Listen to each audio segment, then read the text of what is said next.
Pemirsa, kita teruskan diskusi kita. Semacam evaluasi. Kalau nggak boleh saya katakan kritik otokritik untuk awak media. Saya mau kepada yang berkepentingan dulu, Pak Ahmad Mubarok, anggota Dewan Pembina Partai Demokrat. Sebetulnya ada 3 Demokrat yang diundang malam ini. Kepala Divisi, bukan informasi, Ruhut Sitompul. Tapi dia di Semanggi gak nyampe-nyampe ke sini. Tapi udah sejam yang lalu di Semanggi. Ada Bedi Kaharman. Bedi keluar kota. Oh, mudah-mudahan aja dia langsung ke sini. Pak Ahmad Mubarok, ini seperti saya katakan tadi, saya mau tetap mempertanyakan apakah media udah benar atau tidak dalam kasus ini. Artinya secara hati nurani saya juga belum sepenuhnya mengatakan bahwa kami itu benar. Bisa saja ternyata kami itu salah. Kenapa? Karena teknologinya orangnya nggak bisa dimintai pertanggungjawaban, orangnya nggak tahu di mana yang ngomong. Kemajuan ini luar biasa. Bagaimana Demokrat menanggapi ini? Saya nggak bicara soal benar tidak benar. Yang saya rasakan itu agak aneh. Gini, dan media yang paling getol ini hanya 2, TV One sama Metro TV. Nah, gitu ya. Yang lain tidak. Yang televisi. Yang televisi. Ya memang dua-duanya TV berita. Contoh begini ya. Contoh. Yang lain kan TV entertain. Ya, contoh ya, namanya. Coba dihitung Nazarudin sudah menjadi berita di sini udah berapa ratus kali. Metro TV juga seperti itu. Ada peristiwa penting lain nggak dimuat. Contoh, Metro TV ada berita penting sekali. Apa? Sri Sultan mundur dari Nasdem. Kemudian disusul Jawa Tengah, kemudian Jawa Barat. Nggak ada beritanya. Itu aneh. Gitu. TV One juga begitu. Oh, ketika Nazarudin mengatakan Kongres dibiayai dari APBN. Wow, luar biasa. Padahal sudah jadi berita, Lapindo dibiayai oleh APBN katanya. Gak pernah dibahas di sini. Ya, tapi newsnya memang udah ketinggalan, Pak. Artinya itu ya, keputusan itu tahun lalu. Dulu juga enggak. Sebelum TV One ada. Itu terjadinya. Sekali paling-paling. Iya, bukan. Maksud saya kalau APBN yang Bapak bilang, sebelum kita lahir. Iya, iya. Jadi kalau itu lahir hari ini, kita akan beritain, Pak. Iya. Nazarudin beritanya lahir hari ini. Iwan juga lahir hari ini. Kan jus. Apa yang terhangat. Iya, ya itu. Secara Demokrat sendiri, Bapak merasakan apa? Kalau saya merasakan lalu melihat siapa yang punya TV gitu. Siapa yang punya dan siapa yang pemret. Saya bukan orang yang kepingin gitu. Demokrat. Karena, Sekjen Jakarta Lawyers. Karena Cek TV enggak. Sekjen Jakarta, Sekjen Jakarta Lawyers itu Partai Demokrat. Namanya Denny Kailimang. Wakil Presiden orang Demokrat. Wakil Presiden JLC orang Demokrat, Pak. Amir Samsudin. Enggak, aku enggak nanya JLC-nya, enggak. TV-nya. Iya. Tidak ada perintah dari TV. Kalau Bapak mau, saya boleh jujur, perintahnya malah jangan diberitakan yang kayak Iwan itu. Untuk menyelamatkan Partai Demokrat. Kenapa? Jangan ada berita kita yang kayak Iwan Skype itu. Jadi jangan suuzon dulu, Pak. Ini hangat di dalam pemberitaan. Itu bukan berita juga, imbauan. Kita bukan seuzon, cuma bertanya. Ini imbauan. Bertanya. Ya. Karena beliau itu justru berkepentingan agar Pak SBY bertahan sampai 2014. Terpaksa saya bongkar ke Bapak sekarang di depan publik. Agar tidak ada persepsi yang berbeda. Semata-mata apa yang kami putuskan jadi berita, itu keputusannya di redaksi. Kalau ada yang harus bertanggung jawab, namanya Kardi Ilyas, Pak. Saya terusin, Bapak. Iya, Oke. Menurut saya karena sudah jadi berita, saya kira harus didalami betul-betul. Sekarang persepsi, contoh begini. Koran kemarin ada Jimli Asidiki nulis di Rakyat Merdeka. Berita tentang kejanggalan informasi Anas Urbaningrum. Ditulis subjektif. Apa komentar membaca? Ini pasti yang nulis orang Demokrat. Saya lebih percaya kepada Nazarudin daripada Jimli. Jimli pasti Demokrat. Gitu. Padahal bukan. Padahal bukan. Itu suzon lagi, Pak. Bukan. Memorinya itu sudah berhasil dibentuk oleh informasi selama 3 bulan. Itu persepsi namanya, bukan memori. Iya, persepsi. Sekarang menanggapi yang diceritain Iwan tadi, Bapak punya tanggapan?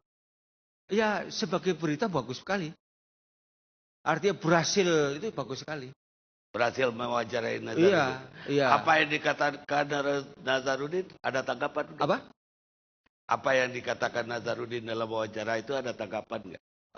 Kami yang merasakan Ya. Terperangah aja. Terperangah aja. Iya, karena saya ketua tim sukses, Anas ya. Dan saya nggak tahu uang seperti itu. Yang saya tahu, saya mimpin rapat kan, ini kita punya kebutuhan 1, 2, 3, 4. Gimana nih? Nanti sana, nomor 1 biar saya Pak yang cari. 2, 3 saya, 4, 5. Yang tahu saya hanya begitu. Yang main belakang katanya ada mobil box segala macam, saya terus terang tidak tahu. Bapak sekarang marah dong, kok saya nggak dikasih tahu soal itu? Kok malah saya nggak dikasih? Itu maksud saya. Mestinya ketua tim suksesnya dikasih yang paling, banyak, yang malah paling enggak. Tapi Bapak percaya memang ada pembagian untuk delegasi-delegasi dari Kalau daerah? pembagian itu semua bagi. Bukan. Karena diberi izin untuk memberi uang transport. Kalau yang 20 juta itu Bapak percaya? Oh, saya nggak tahu. Percaya nggak? Saya agak susah. Mungkin 1, 2 saya nggak tahu. Yang jelas saya tidak tahu. Dan bahkan dengarnya baru sekarang. Dari wawancara? Dari berita itu. Itu. Terus Bapak nggak konfirmasi? Ternyata lu bagi-bagi 20 juta dolar. Yang ngaku itu yang nggak milih Anas. Hah? Yang bukan tim yang kesini, yang bilang lihat katanya kan dari Sumatera Utara, memang bukan tim Anas. Tim lawan Anas? Iya, jadi yang ngomong melihat uang itu yang bukan tim Anas. Mungkin dia ngintip kali. Ya nggak tahu. Kalau tuduhan yang lain bahwa ada ambalang, ada Anas kebagian segini. Sebagai DPP Demokrat, Bapak? Nggak tahu. Yang tahu ya pasti rapat, tulisannya kan? Jimli itu. Kongres itu bulan Mei, tender itu Oktober. Masa uangnya udah keluar berapa bulan sebelumnya? Kayak gitu. Itu tulisannya Jimli. Bisa aja Pak persiapan untuk kongres. Nggak tahu. Masa nyarinya 1 hari sebelum kongres? Bukan. Katanya uang tender itu. Terlambat? Iya, berarti tendernya aja Oktober, padahal kongresnya udah sekian. Jadi berapa bulan sebelumnya udah diserahkan. Itu kata Jimli, rasanya nggak wajar. Itu ya. Tapi Bapak nggak ngutang kan sebagai tim sukses? Apa? Ya kalau Bapak kan bisa aja berutang. Jadi baru... Nggak, utangnya sama siapa? Ya belakangan dibayar. Yang jelas dalam tim sukses itu tidak ada anggaran seperti itu. Standar moral, bahkan begini. Di pengarahan begini. Ini terbuka. Saudara cukup mendukung dengan hati. Tidak usah tanda tangan. Nah ya, itu tanda tangan. Ya. Dan silakan saudara hadir, forumnya Marzuki Ali, forumnya Adil Marangeng. Kalau suruh tanda tangan di sana, silakan tanda tangan. Kalau dikasih uang transport, silakan terima. Dan pada lapor, Pak, sedikana saya dikasih sekian. Di sini kok cuma sekian. Kayak gitu ya. Tapi itu standarnya uang transport. Ada yang 2, ada yang 5, ada yang tergantung jauhnya. Itu yang saya tahu. Kalau suara enggak? Apa? Harga suara enggak? Enggak ada. Enggak, sekarang ini di Republik ini aja panitia perkawinan dipilih yang tidak pakai bayar, Pak.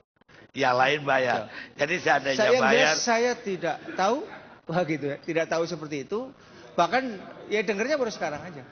Enggak, seandainya bayar pun itu normal, Pak. Lurah pun normal. Apalagi ketua partai. Ketua ormas saja bayar, Pak. Masa Bapak gak dengar? Bayar ke siapa? Untuk memilih ketua ormas saja sekarang, itu harus dibagi-bagi uang. Nggak tahu. Saya selama ini nggak pernah pakai uang jadi apapun. Jadi saya nggak tahu. Bapak baru ketua umum. Iya. Kalau ketua umum terus harus bayar, Pak. Bukan malah dibayar. Setelah jadi ketua umum nanti dibayar. Nggak tahu itu. Nggak tahu. Tapi cobalah sekarang pindah coba ke Munas yang di bahkan baru coba. Ada seminarnya nggak itu? Apa? Ya munas partai sebelumnya kan ada. Saya asumsi Pak, saya nggak datang ke tempat Bapak Kongres, tidak datang ke partai manapun Kongres, tapi asumsi publik sekarang yang Bapak bilang tadi, persepsi. Jadi lurah aja bayar, katanya apalagi jadi ketua partai. Ini asumsi Pak. Asumsi publik, persepsi publik. Asumsi. Oh ya ya. Baik pemirsa, kita istirahat sejenak.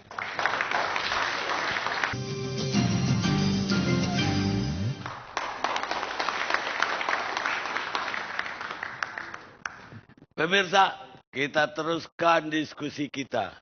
Salahkah media yang menampung atau menyiarkan semua hujatan Nazarudin?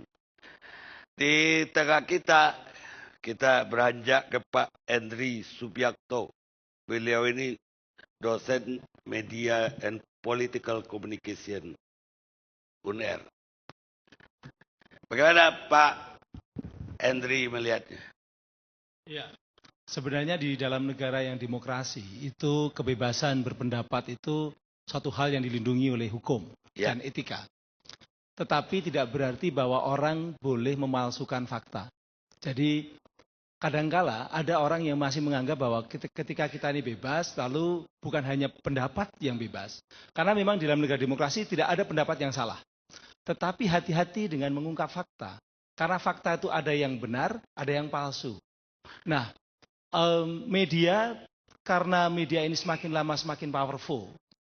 Saya setuju dengan Pak Mubarak bahwa media ini memang sekarang kalau dikatakan power tends to corrupt, but absolute power corrupt absolutely. Power zaman sekarang ini tidak hanya negara, tetapi power itu juga media. Karena media sudah bisa membangun opininya, bahkan media itu juga bisa berkolaborasi dengan media-media lain, memiliki kekuatan politik.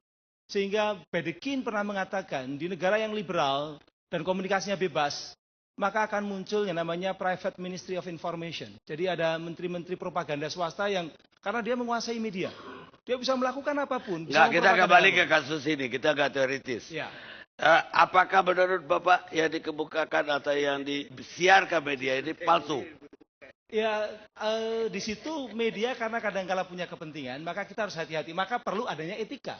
Kebetulan saya pengajar hukum dan etika media. Ya. Nah, kebebasan berpendapat itu tadi kalau mengungkap fakta, maka harus fakta tidak boleh palsu. Apakah itu palsu? Belum tentu palsu, juga belum tentu benar. Kenapa Nah, Pak Henry bilang begitu? kalau di dalam jurnalistik itu orang yang kredibilitasnya tinggi adalah orang yang bisa dimintai pertanggungjawaban. Jadi kalau ada kita ketemu orang di kereta api, dia ngomong tentang kejelekannya Pak Karni, kemudian Karni dengan P hanya beda sedikit lah. Pak Karni kemudian dia pergi, itu tidak bisa kita tulis. Tapi ini bendara umum partai terbesar loh. Sebentar. Kemudian yang kedua adalah yang ada faceless identity, identitasnya tidak jelas. Misalnya orang menulis di Facebook. Karena sekarang orang menulis di Facebook itu bisa aja menggunakan identitas saya, padahal bukan saya. Betul. Itu tidak. Makanya di Perancis, Facebook, Twitter tidak boleh muncul di televisi. Karena ada faceless identity dan itu private. Nah, maka hati-hati dengan kita memuat tulisan-tulisan di Facebook atau di Twitter. Baik. Ketiga adalah Pak, kalau kita nggak kuliah komunikasi, Pak. Yang Ketiga ini, saya ingin tanyakan yang dilakukan Iwan ini benar atau tidak? Kalau yang ketiga adalah kalau ada orang pernah berbohong, maka hati-hati karena ketika orang yang pernah berbohong itu kemudian diberi panggung, diberi fasilitas oleh media, ketika ternyata dia benar, oke lah, nggak masalah. Berarti bisa dipakai untuk penegakan hukum, untuk mencari informasi, untuk mencari katakanlah untuk ya seperti sekarang yang terjadi ditelusuri apakah benar atau tidak. Kalau perlu itu dijadikan katakan dipanggil, diinterogasi begitu. Tapi kalau salah,